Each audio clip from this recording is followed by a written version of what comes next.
Depreciation. Depreciation is defined as the reduction of original cost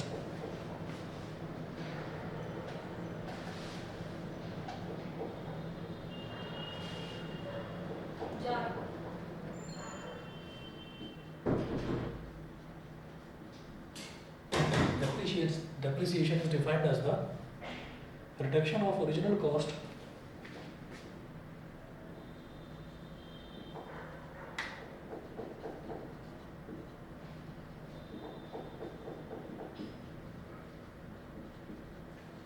is defined as the reduction of original cost of a fixed asset such as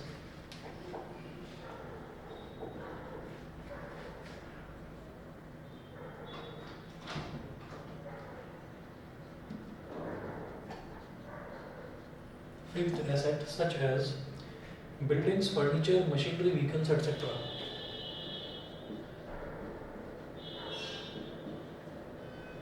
Buildings, furniture,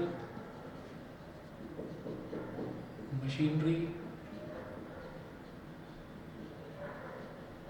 vehicle, etc. over a period of time due to wear and tear.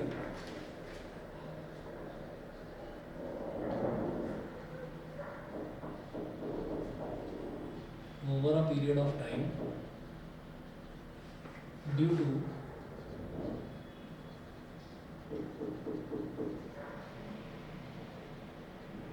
wear and tear. तो क्या होता है कि हम किसी भी चीज़ को अगर यूज़ करते हैं ना, किसी भी चीज़ को यूज़ करते हैं, जैसे कि कोई बिल्डिंग हो गई, फर्नीचर हो गई, मशीनरी हो गई या कोई व्हीकल हो गया, तो जब हम उसको यूज़ करते हैं तो धीरे धीरे क्या होता है कि वियर एंड टीयर, मतलब वो चीज़ें यूज़ करने की वजह से धीरे धीरे ख़राब होती हैं, पुरानी होती हैं। तो जब चीज़ धीरे धीरे पुरानी होती है, ख़राब होती है, तो उसकी ना कीमत भी धीरे धीरे, उसकी जो वैल्यू है वो धीरे धीरे घटती है। तो वो जो उसकी वैल्यू का घटना जो है, कीमत का कम होना जो है, उसी को हम क्या बोल देते हैं, डेप्रिसिएशन बोल देते हैं।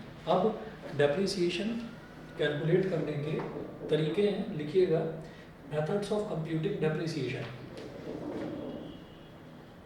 Methods of computing depreciation.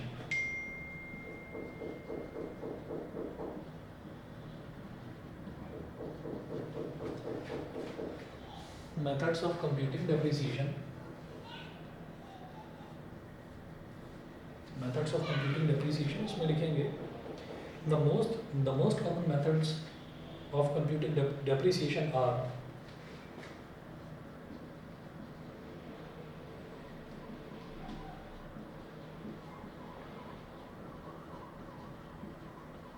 the most common methods of computing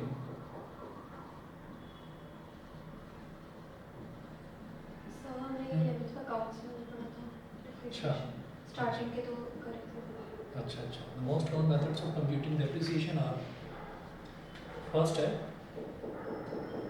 linear method or straight line method। linear method or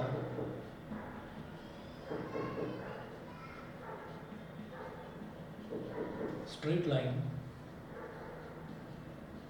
linear method or straight line method। second है declining balance method or written down value method।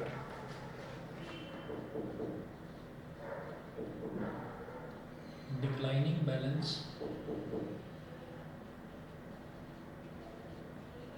method or declining balance method or written down value, declining balance method or written down value method, और written down value method। ठीक है, तो पहले से start करते हैं linear और straight line method. अच्छा, थर्ड एक और मेथड है, वो भी नोट कर लीजिए। थर्ड है sum of years digits method.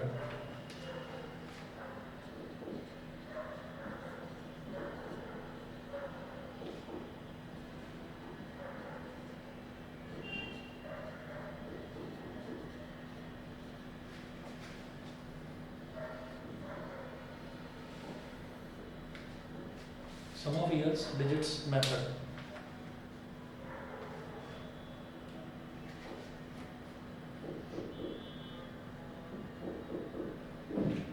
Sum of years digits method. अब इसमें पहला लिखेंगे अब लीनियर और स्ट्रेट लाइन मेथड, लीनियर और स्ट्रेट लाइन मेथड।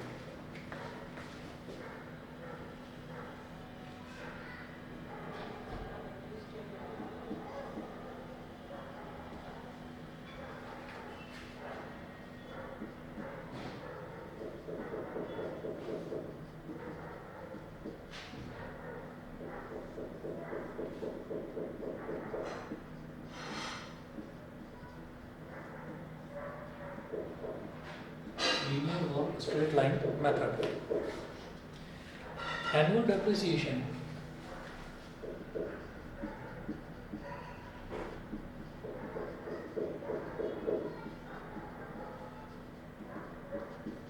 लीनियर और स्ट्रेट लाइन मेथड में एनुअल डेप्रिसिएशन मतलब साल में वैल्यू कितनी कम हो गई वो कैसे निकाला जाता है। मतलब एक साल के बाद में जो कोई भी अगर मशीनरी है तो एक साल बाद उसकी वैल्यू कितनी हो गई ये बताना है। तो annual depreciation is equal to original cost of an asset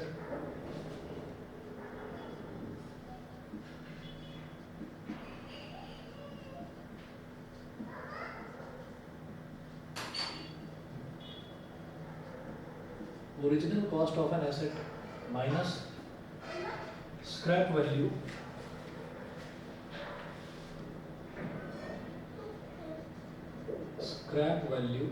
of that asset, original cost of an asset upon scrap value of that asset upon useful life of asset in years, useful life of asset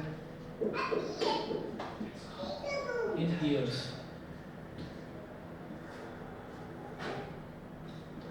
Original cost of an asset minus scrap value of that asset upon useful life of asset in years. Useful life मतलब हमने किसी भी asset को किसी भी machine को कितने सालों तक यूज़ करा, तो ये उसका एनुअल डेप्रिसिएशन होता है। अब इसमें एग्जांपल देखिएगा, एग्जांपल नंबर 1।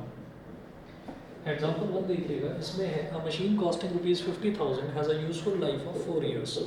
अ मशीन कॉस्टिंग ₹50,000, तो ये उसकी ओरिजिनल कॉस्ट हो गई। ओरिजिनल कॉस्ट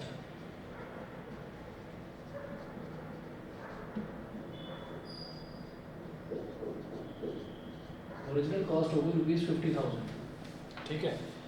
उसके बाद वो बोल रहे हैं has a useful life of 4 years, और यूजफुल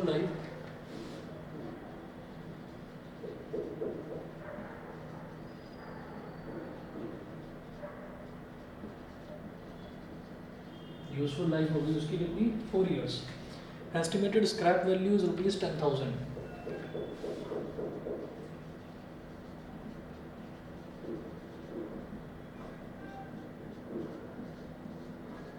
स्क्रैप वैल्यू कितनी है उसकी, ₹10,000। वो बोल रहे हैं using straight line method find the annual depreciation bye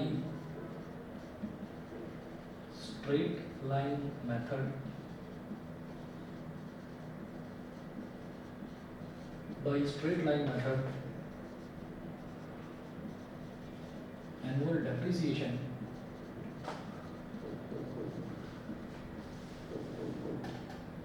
annual depreciation is equal to original cost minus scrap value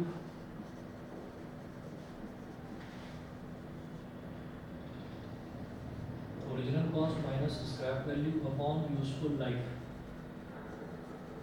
original cost minus scrap value upon useful life. अब original cost कितनी है, ओरिजिनल कॉस्ट है ₹50,000 minus scrap value कितनी है, ₹10,000 upon useful life कितनी है, 4 years। 50,000 minus 10,000 कितना हो गया, 40,000। 4 1 जा 4, 1 2 3 4। एनुअल डेप्रिसिएशन का मतलब ये है कि साल में इतना डेप्रिसिएशन हो रहा है, इतनी वैल्यू उसकी कम हो रही है, ठीक है। तो पहले साल 50,000 रुपये की थी, जब खरीदा उसको 50,000 रुपये, फिर एक साल बीत गया तो 10,000 कम हो गए तो 40,000 की हो गई, फिर 2 साल बीत गए तो 10,000 और कम हो गए, अब 30,000 की हो गई, फिर 3 साल बीत गए तो 20,000 की हो गई, अब 4 साल बीत गए तो फिर वो 10,000 की हो गई। तो कुल मिलाकर 4 साल ही उसकी यूज़फुल लाइफ है, उसके बाद उसको यूज़ नहीं कर पाएंगे हम। तो 4 साल उसकी यूज़फुल लाइफ बीत जाने के बाद अब उसकी स्क्रैप वैल्यू कितनी रह गई, उसकी वैल्यू रह गई 10,000, ठीक है। समझ गए हर्षित, क्लियर है?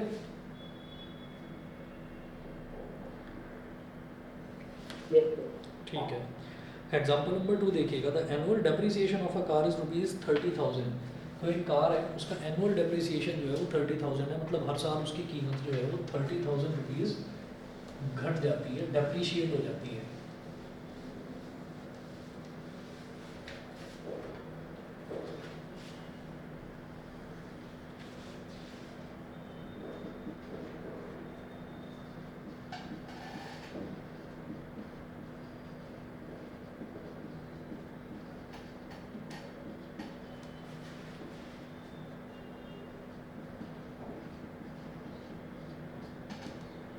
₹30,000 उसका एनुअल डेप्रिसिएशन है। उसके बाद वो बोल रहे हैं the scrap value of the car after 15 years is ₹50,000।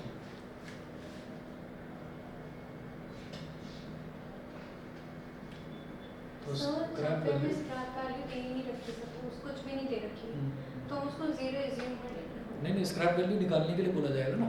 नहीं, इन केस हमें सब कुछ दे रखा, मतलब सब कुछ नहीं दे रखा, सपोज हमें कॉस्ट निकालनी है, ओरिजिनल कॉस्ट निकाल के, फिर हमें स्क्रैप वैल्यू नहीं दे रखी, तो हम उसको जीरो खुद ही खुद। नहीं ऐसे नहीं मानेंगे, ऐसे नहीं होगा कि किसी भी मशीनरी की कोई कीमत बचे ही ना। भाई कुछ ना कुछ तो उसकी कीमत होती है, अगर कोई उसका कोई खरीदता भी नहीं है ना, तो हम ये कहेंगे कि कोई भी मशीनरी है वो किसी मेटल की तो बनी होगी, तो उस मेटल जो है वो मेटल की कुछ ना कुछ तो कॉस्ट होगी ना। तो इस वजह से स्क्रैप वैल्यू कभी भी ज़ीरो नहीं होती किसी भी चीज़ की, ठीक है। तो स्क्रैप वैल्यू यहाँ पर इन्होंने दिया है कि if the scrap value of the car after 15 years is ₹50,000, तो 15 साल के बाद में उसकी स्क्रैप वैल्यू जो है वो 50,000 रुपये रह जाती है। 50,000 रुपये उसकी स्क्रैप वैल्यू रह जाती है 15 साल के बाद। Find the original cost of the car using linear method. Original cost हमें निकालनी है। ओरिजिनल कॉस्ट हमें कैलकुलेट करनी है, उसको सी मान लो आप, और एनुअल डेप्रिसिएशन 30,000 दे रखा है, और यूजफुल लाइफ भी गिवन है 15 years.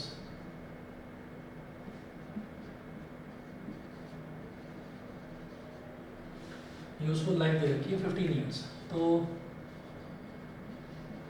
Annual depreciation is equal to original cost C हो गया, स्क्रैप वैल्यू एस हो गया, अपॉन यूजफुल लाइफ ये हो गया। एनुअल डेप्रिसिएशन दे रखा है 30,000,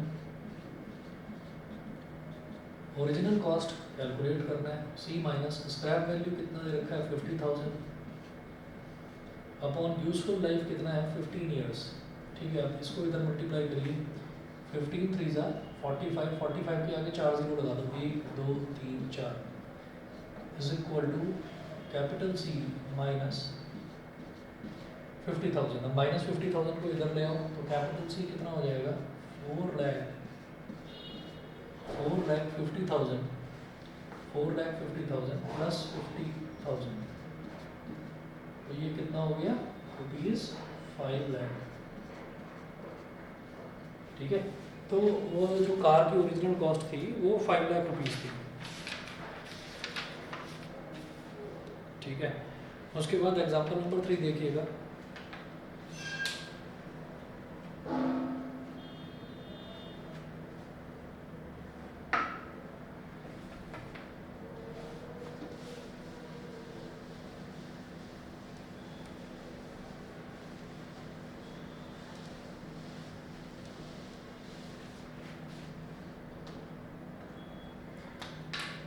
एग्जाम्पल 3,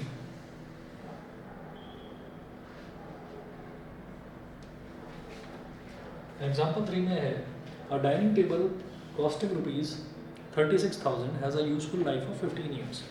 एक डाइनिंग टेबल की ओरिजिनल कॉस्ट जो है वो 36,000 है। ओरिजिनल कॉस्ट को हमने सी मान लिया 36,000 और यूजफुल लाइफ जो है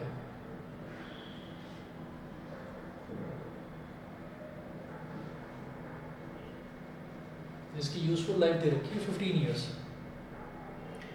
if annual depreciation is rupees 2000, annual depreciation अगर रुपीज 2000 है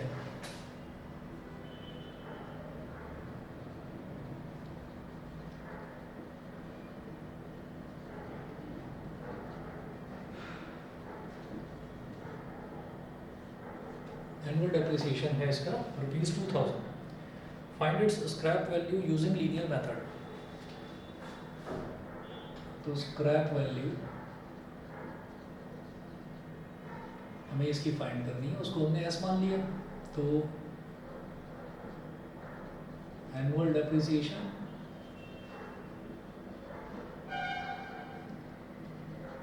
is equal to original cost minus scrap value upon useful life. Annual depreciation 2000 rupees,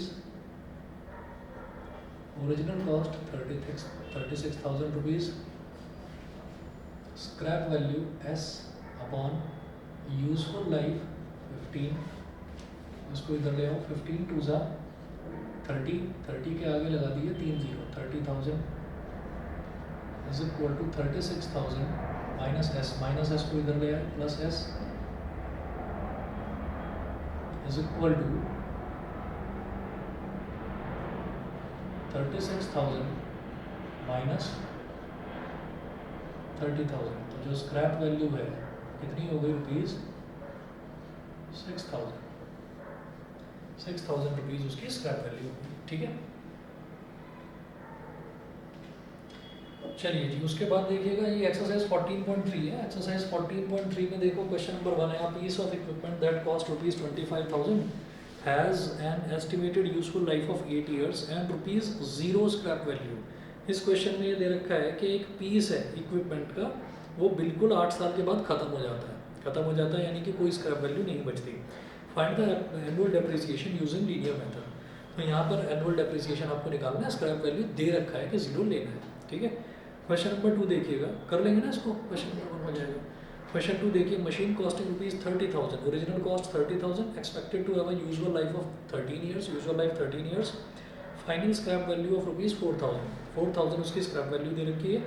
find the annual depreciation charge using straight line method. तो annual depreciation calculate करना है, ये भी हो जाएगा। Third देखें, an asset the life of which is estimated to be 8 years, cost rupees 80,000, original cost 80,000 है, उसकी जो यूजफुल लाइफ है वो 8 ईयर्स है। If annual depreciation is rupees 9,500 scrap value using linear method, ये भी हो जाएगा। फोर्थ देखिए, व्हीकल कॉस्टिंग रुपीज़ 900,000 मतलब 9 lakh has a scrap value of rupees 2,70,000। If annual depreciation charges rupees 70,000, find its useful life in years, ये भी कर लेना। A machine has a scrap value of 22,500 after 15 years of its purchase. Scrap value दे रखी है, useful life दे रखी है, annual depreciation दे रखा है, ओरिजिनल कॉस्ट निकाल देना। चलिए जी, अगला देखते हैं डिक्लाइनिंग बैलेंस मेथड और रिटर्न डाउन वैल्यू मेथड। तो जो डिक्लाइनिंग बैलेंस मेथड है, डिक्लाइनिंग बैलेंस मेथड कैसे होता है देखिए। अच्छा, डिक्लाइनिंग बैलेंस नहीं करना। और दूसरा वाला जो मेथड है सम ऑफ ईयर्स डिजिट्स, वो भी फर्स्ट लेवल में तो बस SML बस, फिर तो चैप्टर खत्म है। यूनिट्स ऑफ प्रोडक्शन मेथड भी नहीं है। अभी देख रहा हूँ, अभी देखता हूँ बेटा, 1 मिनट सिलेबस देख लूँ। मैंने तो देखा ही नहीं, अच्छा हुआ बता दिया तुमने।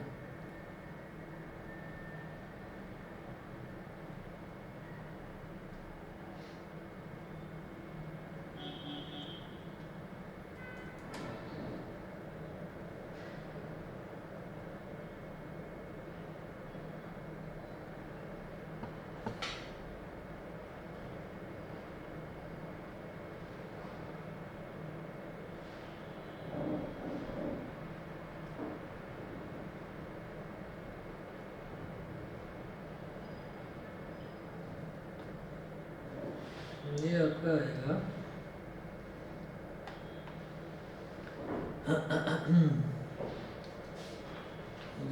क्वेश्चन है आपका यूनिट नंबर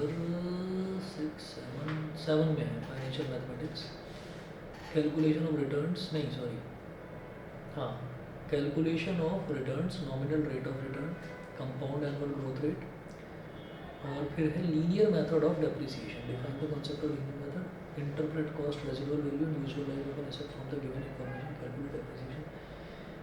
अच्छा,